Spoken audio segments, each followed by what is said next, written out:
It happened just after a wedding.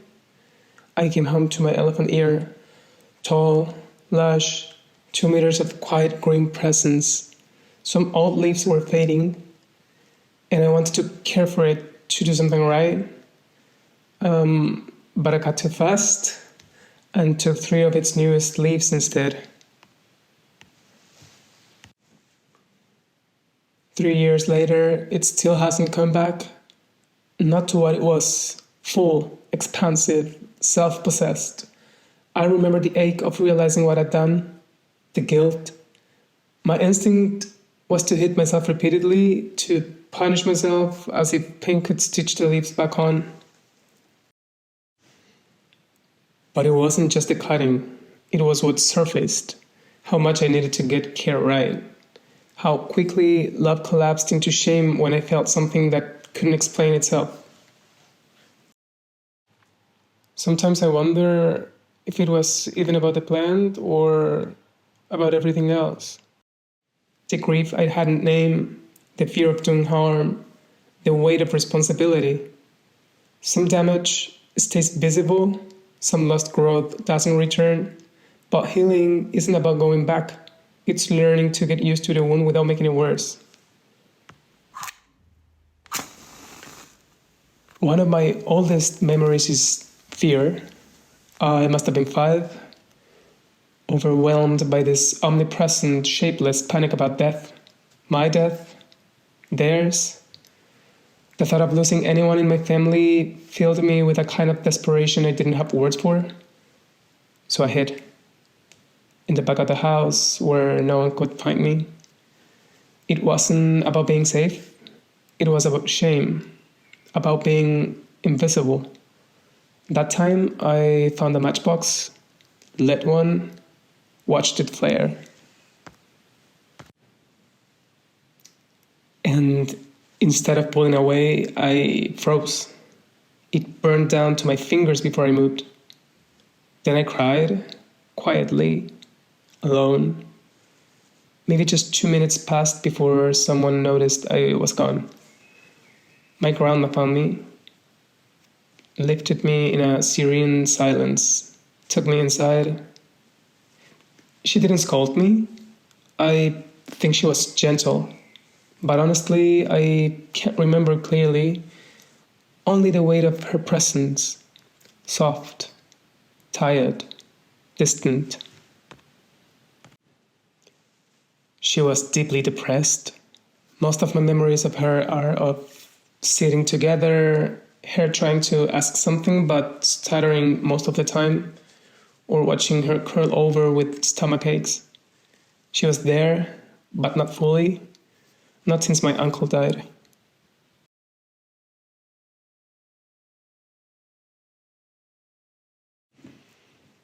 I didn't understand it then, but it felt like something terrible was always just about to happen.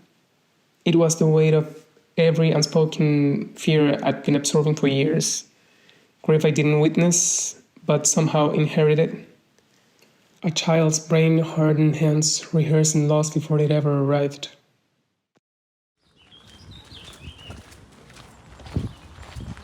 Plants were a part of my life long before I knew I needed them.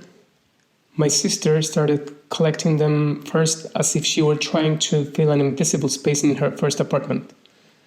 Some years later, when we lived together, our apartment became a forest. Over 40 plants climbing, trailing, peeling towards light. My grandpa's aspidistra, which she took after he passed away. Elephant ears, Ficus benjamina, calatheas, rubber plants, the queen of the night, jasmine, a snake plant, porcelain flowers, ferns, and even a lemon tree. Cacti lined up like the proudest collection.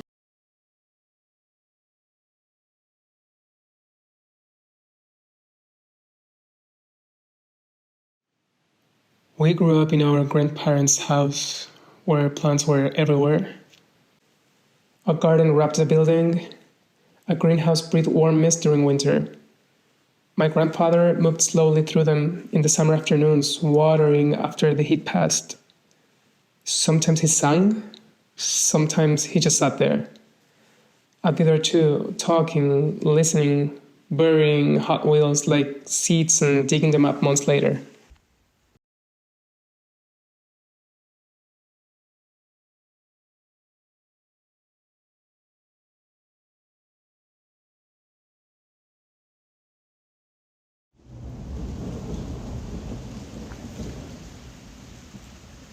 My grandparents both lost their fathers young. They carried absence like a second skin. Maybe tending plants was their way of staying close to something that still responded to care. I didn't know it then, but that's where I learned that tending could be a form of remembering.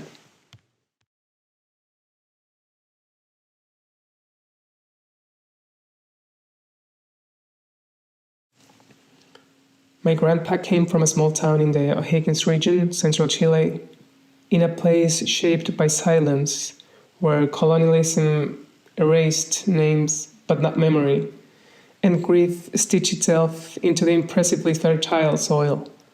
He worked with pride, never saying much, always doing. My grandma's life cracked early. Her father died when she was 12. Falling from the roof of the brewery he founded with his brother in Temuco, southern Chile. His family turned away.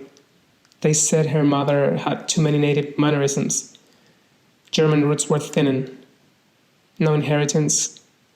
She fled to the capital with her children. She grew rules like bark, hard, but alive.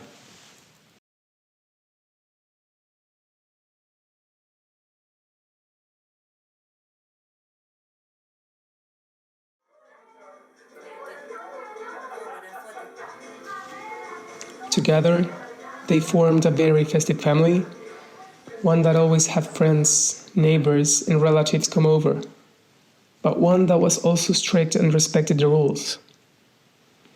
My mom was born into those silences. She carried a daughter for 8 months, one who suddenly stopped moving. Had to carry the body for another month. When I came, it was early, not from readiness, but because of fear lived in her womb and needed to make sure it wouldn't happen again.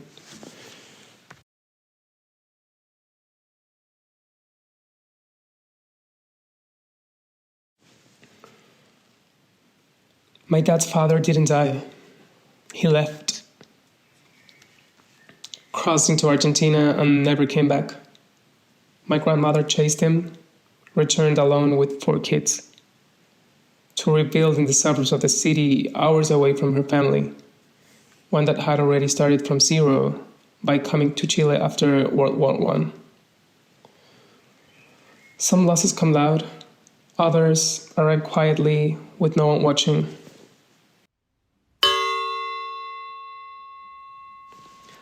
Now I live in Berlin, another country, another beginning. Maybe I'm not escaping, maybe I'm echoing, carrying stories older than me. Because this isn't just about grief, it's about those who remained, who tended anyway.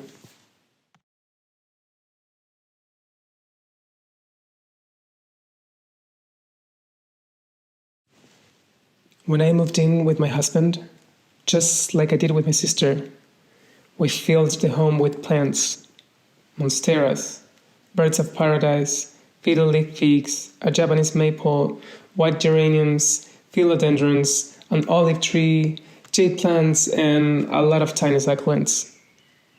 We couldn't bring them all when we left Chile. We gave them to friends and family. I started again in Germany. New plants, familiar rhythms, a bridge. My dad sends a picture of a different flower every single day alongside a Buenos Dias. My mom and sister send photos of the plants I left behind. I sent mine. It's a quiet language, our way of staying in touch. And I'm amazed at how well my mom has taken care of them, since she's always said she's nowhere near having green hands.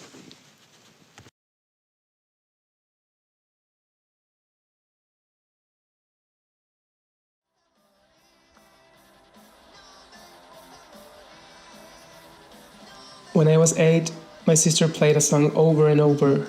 No me importa morir. I don't mind dying. It twisted my stomach. I thought naming that might summon it. But something had shifted. In talking, in contemplating, in touching life through leaves, in forgiving myself, even when I cut too deep. Maybe I haven't healed the wound. What matters is that I've kept things alive. They grow, they reach, they reflect. And in them, I see that I've grown too. I never spoke to them when I was growing up, but now I do. Quietly, while watering, or just by looking at them for a few minutes. Like they can read my mind. Each of them feels like a small bridge, rooted here, but reaching elsewhere. In their unfolding, I stay connected to my old rituals, to my family, to my own memories. And maybe that's what makes me feel most at home. This isn't just a story of grief. It's a story of everything that survived it and still grows here, deeply.